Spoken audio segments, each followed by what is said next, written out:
Ciao. My name is David Cuccia. I'm an author and illustrator, and this is the second in a series of videos about creating children's books. Specifically, how I created There's a Crazy Dog Under the Palace. For me, the process actually began years before, upon reuniting with my family in Palermo, Sicily. My cousin Antonino taught me a phrase, Sotto in palazzo c'è un cane pazzo, or There's a crazy dog under the palace.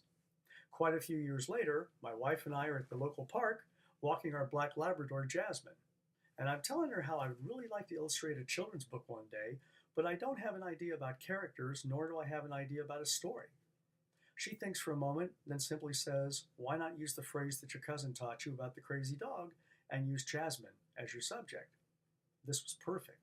This was a valuable lesson for me to learn about grounding all of my ideas in reality.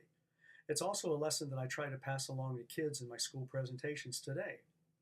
Okay, now the title says there's a crazy dog under the palace, so what makes the dog crazy? Well, maybe she introduces herself as Princess Jasmine. In her mind, she's royalty because she lives under this palace. I further wanted to ground it in reality with the fact that she was a homeless dog when we found her. Therefore, I was going to introduce her to the story as a homeless dog. The Palazzo Comentini is a real palace in Palermo. There's something else to use.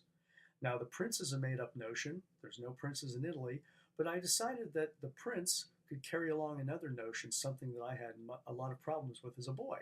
I had a fear of public speaking. So let's give the prince a fear of public speaking.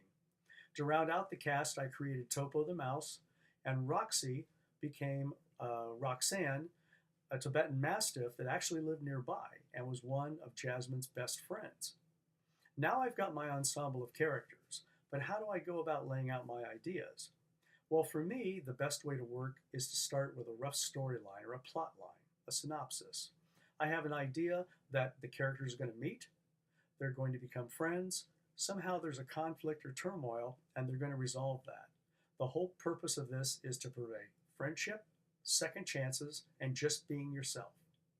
So within the story that I was going to weave, I figured the best way for me to start was to work like Marvel Comics does. They don't have a set script.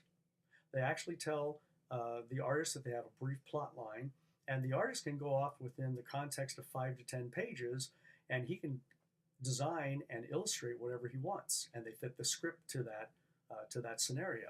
That's exactly what I did.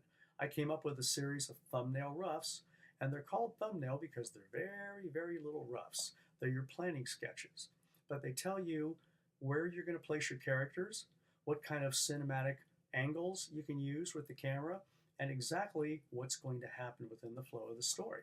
And then I actually wrote my story to fit everything.